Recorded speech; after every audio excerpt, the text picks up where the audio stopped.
1절부터 12절까지의 말씀입니다. 시편 2편 1절부터 12절까지의 말씀입니다.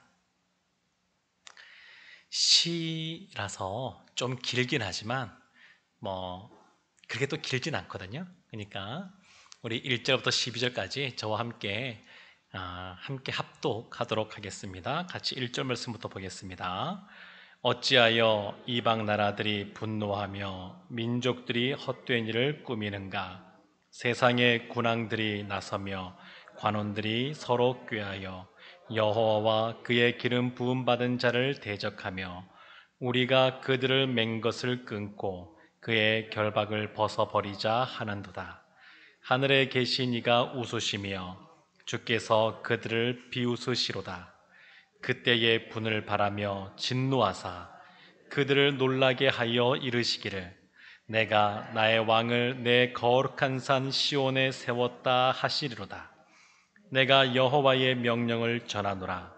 여호와께서 내게 이르시되 너는 내 아들이라. 오늘 내가 너를 낳았도다.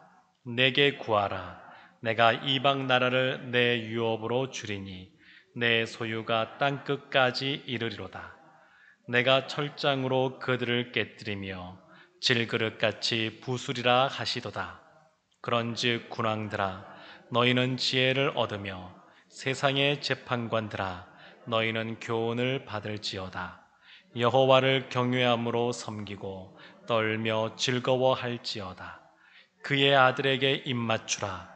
그렇지 아니하면 진노하심으로 너희가 길에서 망하리니 그의 진노가 급하심이라. 여호와께 피하는 모든 사람은 다 복이 있도다. 아멘. 시편 말씀 보게 되면 이 3편 말씀도 보고 4편 말씀도 보게 되면 그 시 위에 조그맣게 이 시를 누가 썼는지 또 어떤 상황에서 쓰여졌는지 그렇게 소제목처럼 이렇게 달려있는 것들이 있습니다. 그런데 우리가 지난주에 봤던 시편 1편과 오늘 보는 시편 2편 말씀 보게 되면 그렇게 작은 글씨로 뭔가가 쓰여진 것이 없습니다. 언제 어떤 상황에서 이런 시가 쓰여졌는지 그것이 기록이 되어져 있지 않습니다. 지난주도 말씀을 드렸지만 시편 1편은 시편 150편 전체 중에서 서론에 해당됩니다.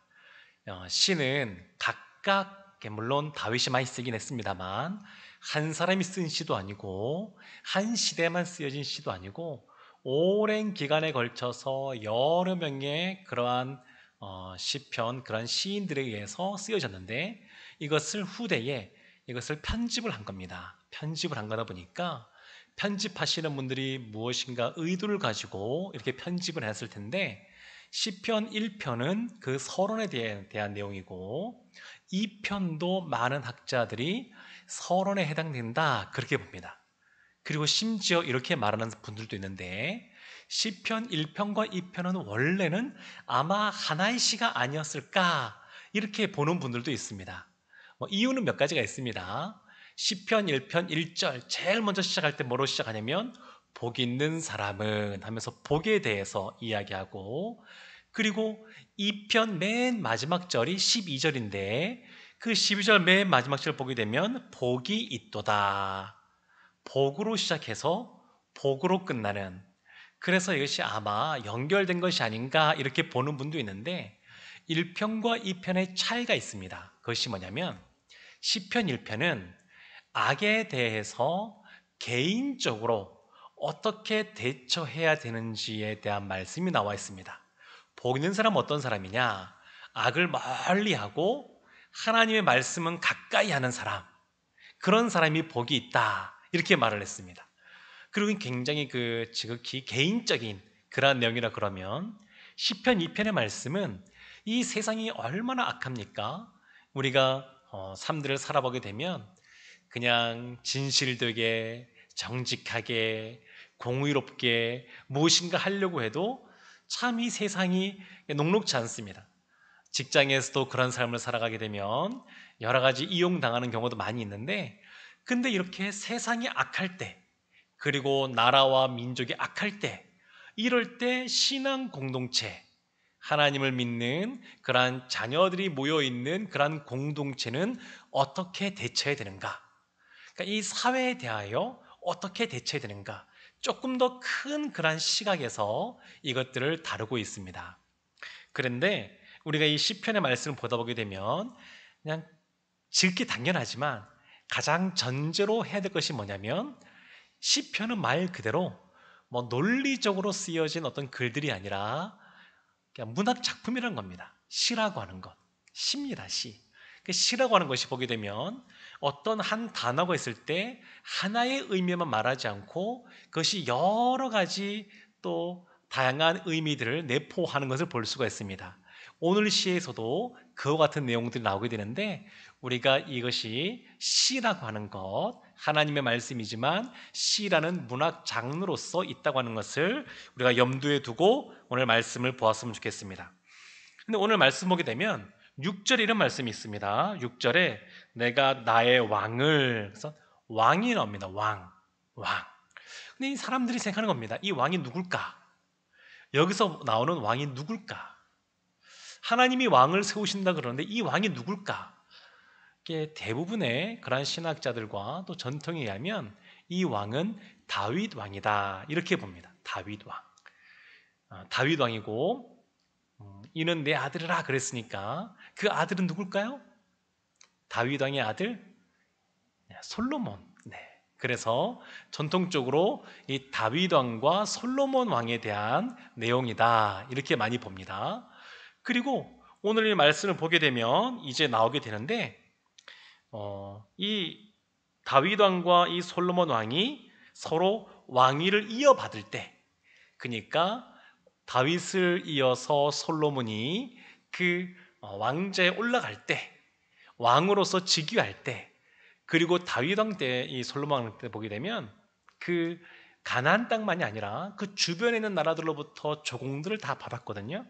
그래서 굉장히 큰 그러한 제국과 같은 모습이었기 때문에, 제국은 왕이라고 말하지 않고 황제라고 말하니까 황제 등극식, 그때 그것을 또 묘사한, 또 그때 선포되었던 그러한 시로 일반적으로 봅니다. 사무엘하 7장 13절 14절 보게 되면 다윗이 이렇게 말합니다. 그는 내 이름을 위하여 집을 건축할 것이요 나는 그의 나라 왕위를 영원히 견고하게 하리라 라고 하면서, 나는 그에게 아버지가 되고, 이게 다윗이죠. 다윗은 솔로몬에게 아버지가 되고 그는 내게 아들이 되리니. 그러니까 솔로몬은 다윗에게 아들이 된다. 너무나 당연한 거지만 성경에서도 이것을 기록하고 있는 것을 볼 수가 있습니다. 이제 말씀을 좀 찬찬히 살펴보려고 하는데 1절부터 3절까지의 말씀을 한번 보도록 하겠습니다. 제일 처음에 이렇게 나옵니다. 어찌하여. 시니까 좀 감정을 담아서 어찌하여. 이방 나라들이 분노한다. 요즘 보면 미국에 여러 가지 분노하는 그런 사람들이 많이 나옵니다. 그래서 시위하는 분도 나오고, 더 나아가서 그것을 악용해서 약탈하는 사람도 나오는데, 하여튼 이방 나라들이 어찌하여 분노하느냐, 이런 부분이 나오고, 또 이어서 민족들이 헛된 일을 꾸미는가, 이게 이제 대꾸를 이루죠. 민족들이 헛된 일을 꾸미는가. 차이가 있습니다. 우리가 흔히 이방 나라 그러면 이스라엘 민족이 아닌 그 이방 나라를 말하는 것이기도 한데, 또 그것만이 아니라 이 이방 나라들은 지금 솔로몬이 왕위를 이제 이어받아서 황제로 등극할 때에 다윗 왕에 의해서 늘 패배를 당하고, 그리고 조공을 들이고 했던 사람들인데, 그런 나라들인데, 이제 그들의 아들도 섬겨야 되느냐, 그러면서 분노하는 겁니다. 우리가 다윗 왕 때는 어쩔 수 없이 섬겼는데 이제 그의 아들인 솔로몬 왕 때도 우리가 섬겨야 되느냐, 그래서 분노하는 것이죠. 그리고 이 민족들이 헛된 일을 꾸미는가 라고 하는데, 이 꾸미는가라고 하는 단어가 굉장히 재밌습니다. 이 꾸미는가라고 하는 단어는 그냥 작은 수로 그냥 궁시렁궁시렁 거리는 겁니다. 시편 1편 2절에 보게 되면 뭐라고 나왔었냐면, 율법을 주야로 묵상하는 도다 라고 나오지 않습니까? 율법을 묵상하는 도다. 묵상하는 도다라고 하는 단어와 꾸미는가 할 때 꾸민다는 단어가 똑같은 단어입니다. 그러니까 묵상이란 단어와 지금 헛된 일을 꾸민다고 할 때 꾸민다는 단어가 똑같은 단어였습니다. 똑같은 단어. 그래서 묵상이라는 것도 하나님의 말씀을 중얼중얼 읊조리는 거잖아요. 큰 소리로 외치는 것이 아니라 그냥 입에서 그냥 중얼중얼 이렇게 그냥 읊조리듯이 하는 건데, 지금 이 헛된 말을 꾸미는 사람들도 마찬가지입니다. 분노는 크게 뭔가 행동하고 말하는 것이다 그러면 더불어서 헛된 것, 그들이 꾀를 내어서 뭔가 하는 것이죠. 근데 그냥 속으로 막 이렇게 조그맣게 하는 겁니다. 우리가 다윗 왕도 섬기는데 그 아들도 섬겨야 돼? 하면서 궁시렁궁시렁 하는 겁니다. 사람들 중에서 그런 사람 있지 않습니까?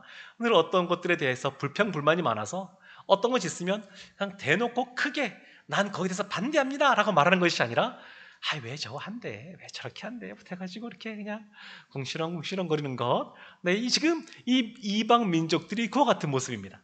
그냥 궁시렁궁시렁 거리고 있는 겁니다. 네. 그러면서 2절 보면 이렇게 나옵니다. 세상의 군왕들이 나서며 관원들이 서로 꾀하여 여호와 그의 기름 부음 받은 자를 대적하여. 군왕들, 관원들, 나름대로 세상에 세력을 갖고 있는, 권세가 있는 사람들이 이제 등장하는 겁니다. 근데 3절 보게 되면 이렇게 나옵니다. 우리가 그들의 맹것을 끊고 그의 결박을 벗어버리자 하는도다. 다윗 왕으로부터 메어지고 그리고 다윗 왕으로부터 씌워졌던 것들에 대해서 우리가 이제 끊어버리고 벗어 던지자. 이제 이들이 이렇게 이제 하는 겁니다. 분노도 표현하고 그냥 불평의 그런 말들도 하게 되고 또 세력들을 모아가지고 우리가 이제 이렇게 하자 이렇게 또 시위도 하게 되고 그런 모습이 나옵니다. 그런데 이런 모습들에 대해서 하나님이 어떻게 반응하시는지가 4절에 나와 있습니다. 이 세상에 있는 사람들은 그와 같은 모습으로 나아가는데 하늘에 있는 하나님이 4절 보면 이렇게 나와 있습니다. 하늘에 계신 이가 웃으시며. 이 웃음은 어떤 웃음일까요? 그냥 가당치 않다, 가당치 않은 존재들이 무엇인가 한다고 그러니까 약간 헛웃음 이런 것이겠죠. 네. 그는 웃으시고 주께서 그들을 비웃으시로다. 하나님이 볼 때는 하나님이 세운 나라, 하나님이 세운 왕, 이 다윗 왕을 대적하는, 또 하나님이 세운 그 다윗 왕가를 대적하는 이들이 그냥 보잘것없어 보이고 그냥 헛돼 보이고 그리고 그냥 그러니까 비웃는 것입니다. 하나님께서. 그러면서 5절 말씀 보면 이렇게 나와 있는 겁니다. 그때에 분을 바라며 진노하사. 하나님이 그들만 분노한 것이 아니라 분노하고 무엇인가 세력을 꾸리고 뭔가는 그들을 바라보면서 하나님도 분노하셨습니다. 그들을 향하여. 세상에 악한 사람들이 있고 악한 세력들이 있습니다. 근데 그들에 대해서 하나님이 늘 가만히 계신 것이 아닙니다. 하나님이 당장 무엇인가 안 하는 것 같다고 그래서 하나님께서 그들을 용납하고 그들을 허용하는 것이 아닙니다. 하나님이 분노하십니다. 진노하십니다. 그런데 5절 하반절 보게 되면 그들을 놀라게 이르기를 6절 내가 나의 왕을 내 거룩한 산 시온에 세웠다. 이게 참 하나님의 방법입니다. 당장 우리 같으면 나에 대하여 여러 가지 대적하는 사람들에 대하여 또 내가 은혜를 베풀어줬음에도 불구하고 오히려 적대하는 사람들에 대하여 오히려 그들에게 분노하고 그들에게 똑같이 대할 것 같은데 하나님은 그 분노를 가지고 그대로 쏟아내시는 것이 아니라 하나님은 오히려 왕을 세워주십니다. 왕을. 이게 참 하나님 방법이 다른 방법입니다. 그래서 이 나의 왕은, 시온에 세운 나의 왕은 이게 다윗 왕을 의미하는데 지금 7절 말씀 보게 되면 이어서 이렇게 나옵니다. 내가 여호와의 명령을 전하노라. 여호와께서 내게 이르시되 너는 내 아들이라. 오늘 내가 너를 낳았도다. 너는 내 아들이라. 다윗 왕을 이어서 솔로몬이 바로 아들이라고 하는 것이죠. 그러면서 8절 보게 되면 내게 구하라. 내가 이방 나라를 내 유업으로 주리니 내 소유가 땅 끝까지 이르로다.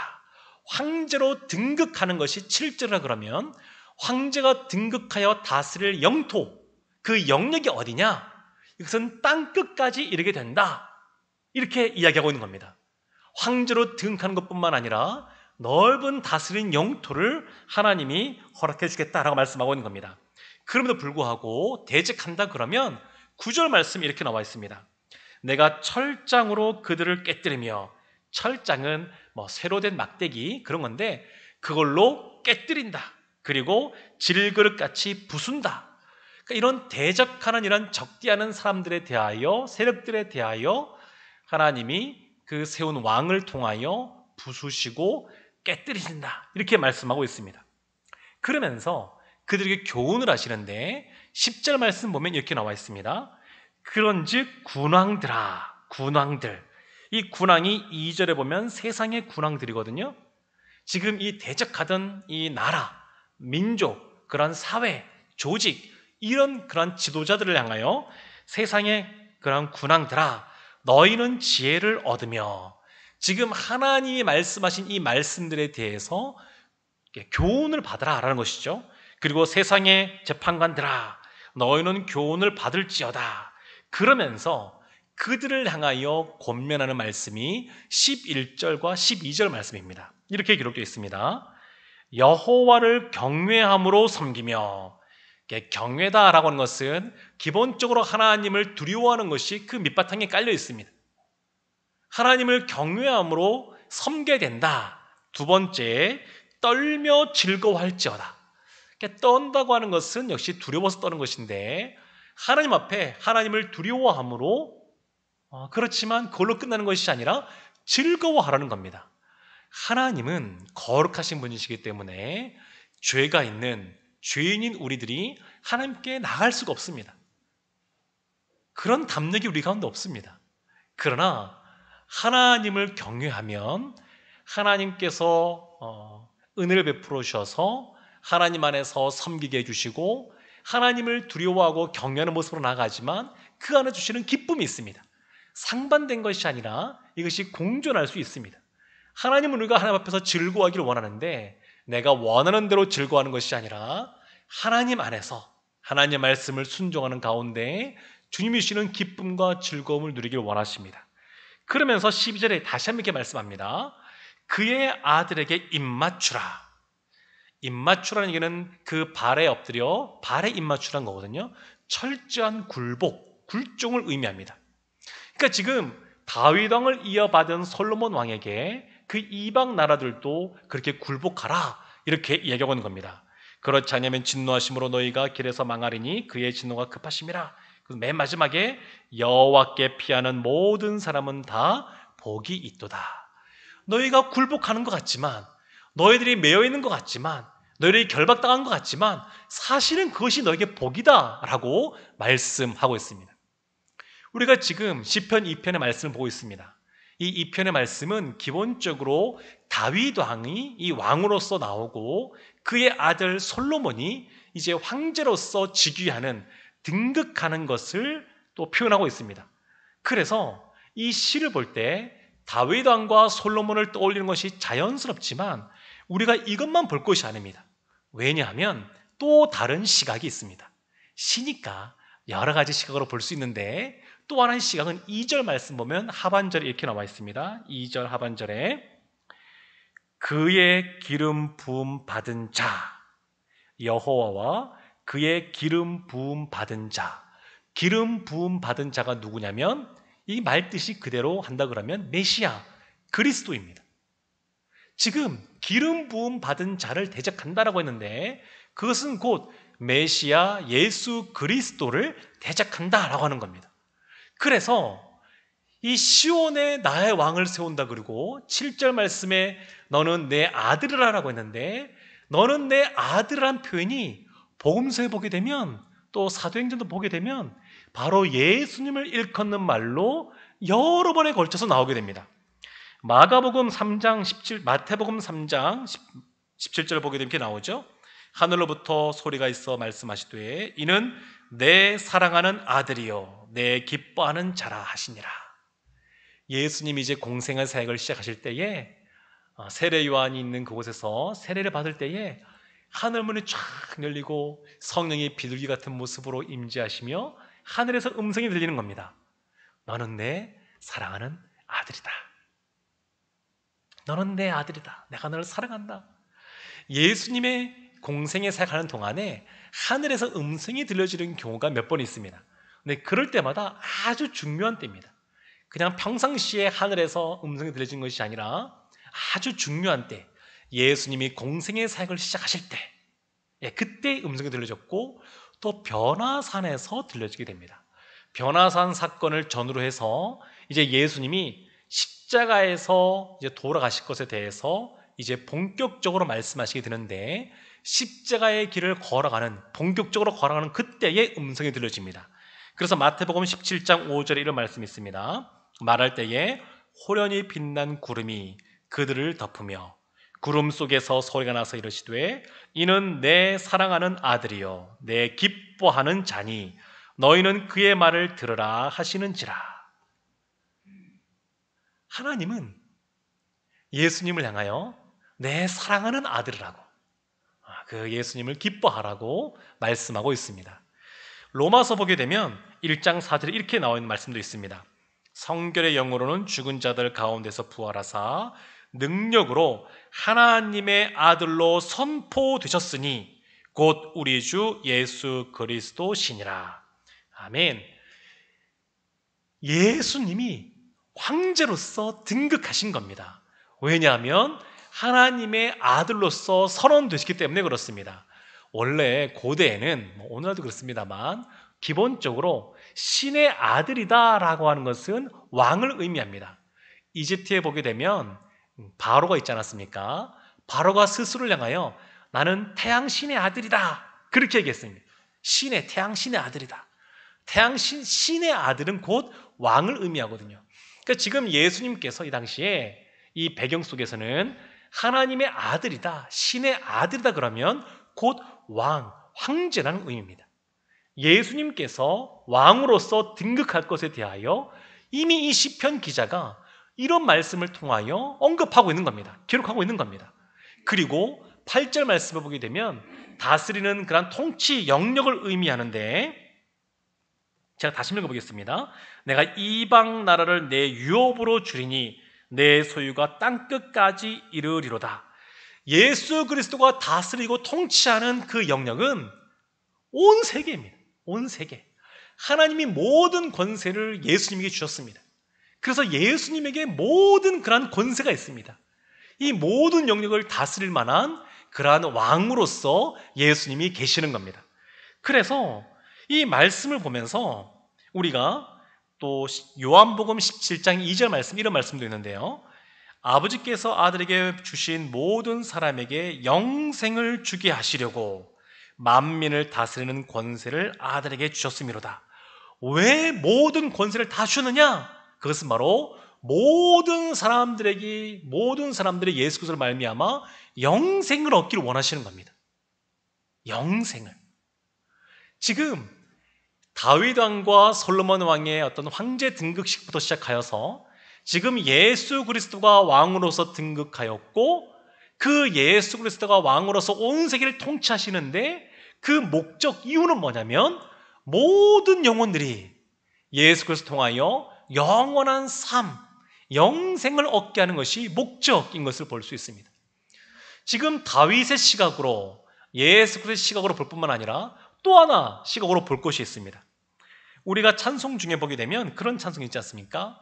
힘들고 지쳐 낭망하고 넘어져 일어날 힘 전혀 없을 때에 조용히 다가와 손잡아 주시며 나에게 말씀하시네. 그러면서 나오는 것이 너는 내 아들이다. 오늘날 내가 너를 낳았도다. 너는 내 아들이라, 나의 사랑하는 아들이라. 이런 찬양이 있지 않습니까? 근데 이런 찬양을 우리가 부를 때에 참 우리에게 위로가 됩니다. 특별히 지치고 힘든 어려운 상황 속에 처하신 분들일수록, 광야 같은 길을 걸어가는 그런 분일수록 하나님이 우리를 향하여 너는 내 아들이라고 말씀하시는 것 같아서 이 찬양을 부를 때마다 우리에게 참 큰 위로가 옵니다.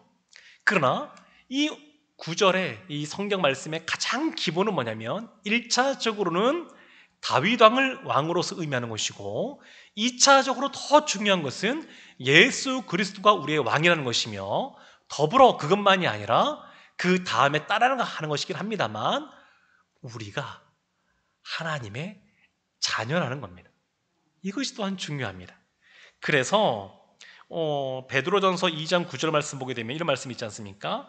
그러나 너희는 택하신 족속이요 왕같은 제사장들이요 거룩한 나라요 그의 소유가 된 백성이다. 이렇게 말씀하고 있습니다. 우리가 왕같은 제사장이라는 겁니다. 우리가 왜 왕이냐? 그것은 우리가 신의 하나님의 아들이기 때문에 그렇습니다. 하나님의 자녀이기 때문에 우리가 왕이 되는 겁니다. 그래서 로마서 8장 14절 15절에 이런 말씀이 있습니다. 무릇 하나님의 영으로 인도함을 받는 사람은 곧 하나님의 아들이라. 너희는 다시 무서워하는 종형을 받지 아니하고 양자의 영을 받았으므로 우리가 아빠 아버지라고 부르짖느니라. 우리가 원래 친자녀는 아닙니다만 예수 그리스도로 말미암아 양자의 영을 받게 되었습니다. 양자로서 하나님을 향하여 아빠 아버지라고. 예전 번역은 아바 아버지죠. 근데 아빠 아버지라고 부를 수 있는 하나님의 자녀가 되는 그러한 은혜를 받게 되었습니다. 그래서 우리가 지금 하나님의 자녀로서의 그러한 시각을 가지고 시편 2편 말씀을 다시 한번 보도록 하겠습니다. 시편 2편 말씀을 보게 되면 1절, 2절, 3절 보게 되면 이방 나라들이 분노하고 헛된 일을 꾸미고 그리고 서로 꾀하고 대적하고 맹 것을 끊으려고 하고 결박을 벗어버리자 이렇게 말을 합니다. 마치 사춘기 자녀들이 그냥 부모로부터 벗어나기를 마치 원하는 것처럼 원래 죄인들은 하나님으로부터 벗어나고 싶은 마음이 있는 것 같습니다.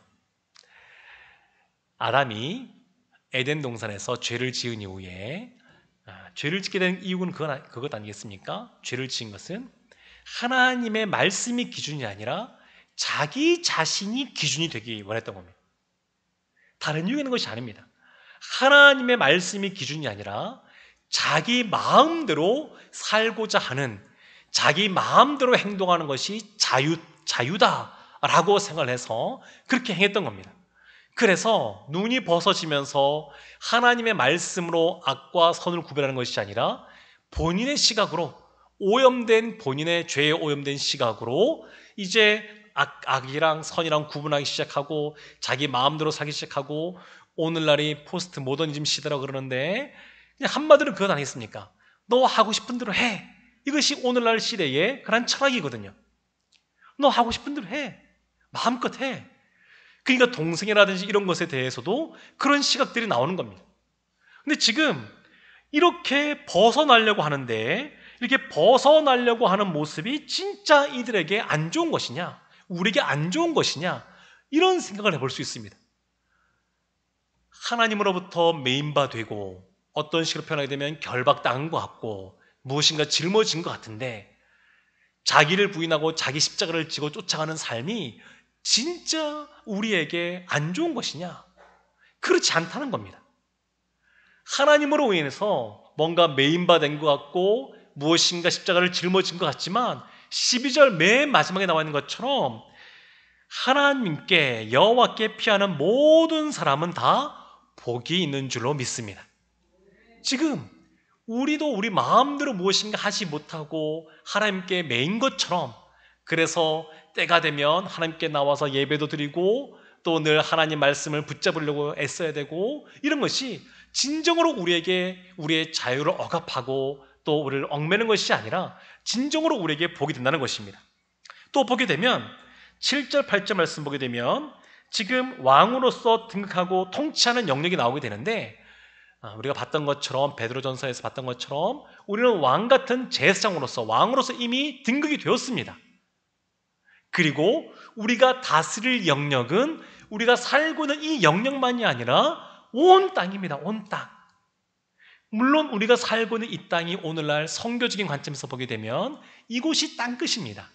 지금 전 세계에 복음이 안 전해진 곳이 없습니다. 다 전해졌습니다.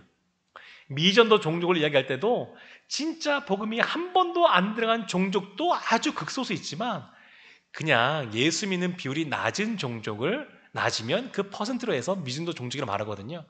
그러니까 안 전해진 곳이 없습니다. 그래서 우리가 살고 있는 것이 땅끝이긴 합니다만 우리가 다스리고 통치해야 될 영역, 그 영역은 그냥 단순히 살고 있는 영역뿐만 아니라 온 세계 가운데 열려있다라고 하는 것을 우리가 기본적으로 생각해야 됩니다. 그래서 로마서 8장 17절의 말씀이 있습니다. 자녀이면 또한 상속자 곧 하나님의 상속자요 그리스도와 함께한 상속자니 우리가 그와 함께 영광을 받기 위하여 고난도 함께 받아야 할 것이니라.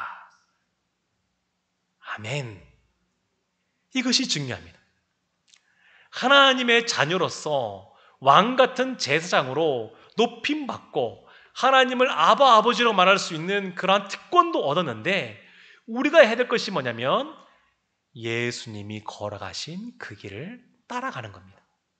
근데 예수님은 부활의 그 영광을 위하여 십자가의 고난을 지셨거든요. 그리고 우리도 나중은 영화롭게 되는 것이 정해져 있습니다. 그런데 그 길을 걸어가는 과정 속에 우리도 고난의 십자가를 짊어져야 됩니다. 그러면 그 고난의 십자가가 뭐냐? 우리가 어떤 것을 짊어져야 되느냐? 제자들이 걸어간 길을 보면 알 수 있는데 예수님의 제자라 그러면 제자들이 행했던 것 크게 두 가지의 것이 있습니다. 첫 번째는 뭐냐면 복음을 증거하는 겁니다. 제자로서 갖춰야 될 것 첫 번째가 뭐냐면 그냥 오늘날처럼 1년 코스로 제자 훈련 받고 또 그 다음에 사역 훈련 1년 코스 더 받고 이걸로써 제자가 되는 것이 아니고 제자는 가장 기본적으로 전도하는 사람들입니다. 제자들이 예수님의 제자들이 가는 곳마다 복음을 증거했던 것처럼 복음을 전하는 사람이 제자의 삶입니다. 근데 우리가 잘 알지만 복음을 들어보면 잘 알지만 복음 전하는 것이 마냥 쉽지가 않습니다. 그래서 복음을 전하다 보게 되면 핍박도 있고 특히 코로나 시대 때도 복음을 전해야 될까요? 말아야 될까요? 복음을 전하는 것은 쉬울 때가 없습니다. 때를 얻든지 못 얻든지 말로 하든 행동으로 하든 늘 복음을 증거하는 삶을 살아야 됩니다. 그런데 오늘날 복음을 증거하기가 더 어려운 시대입니다. 위축되기 쉽고. 근데 이런 코로나19 이 바이러스가 짧게는 내년까지 어떤 분들은 3년, 어떤 분들은 더 이상도 보기도 하는데 언제 끝날지 알 수 없습니다. 이것이 끝날 때까지 가만히 있겠다고 말할 수 있느냐? 그러긴 어려울 것 같습니다. 그 때를 얻든지 못 얻든지 복음을 증거해야 되는데 복음을 증거하다 보게 되면 고난의 십자가를 짊어질 수밖에 없습니다. 또 하나 제자들이 했던 것이 뭐냐면 말씀을 가르쳐 지키게 하는 겁니다. 말씀을 가르칠 뿐만 아니라 지키게 하는 것, 말씀대로 삶을 살아가는 겁니다. 이 악한 세상 가운데 세상에 군왕들이 있고 억압하는 사람들이 있고 대적자들이 있는 상황 속에 말씀대로 살아가려면 그만큼 대가를 지불해야 됩니다. 그래서 우리에게 고난이 있습니다. 말씀대로 살아가려고 애쓰다 보게 되면 때로는 사랑하는 가족들에게 이해를 못 받는 상황이 벌어질 때도 있습니다. 너무 유별나다고 굳이 그렇게 잘 필요가 있겠냐고 이런 얘기를 들을 수가 있는데 하나님의 말씀대로 살아가고자 애쓰는 삶이 제자의 삶이고 예수 그리스도를 닮아가는 그런 삶입니다. 사랑하는 성도 여러분, 우리는 하나님께 사랑받은 사람으로서 하나님의 자녀가 되었습니다. 자녀만 된 것이 아니라 왕 같은 사람들이 되었습니다. 왕은 통치를 받는 사람이 아니라 통치하는 사람입니다. 물론 유일한 그런 왕이신 예수 그리스도가 유일한 그런 통치자이긴 합니다만 예수님 안에서 우리도 권세를 받은 사람들입니다. 이 생을 살아가실 때 주님 은혜 가운데 당당하게 믿음 갖고 살아가셔서 하나님이 주시는 놀라운 복을 다 받아 누리시기를 주님의 이름으로 축원합니다. 아멘. 우리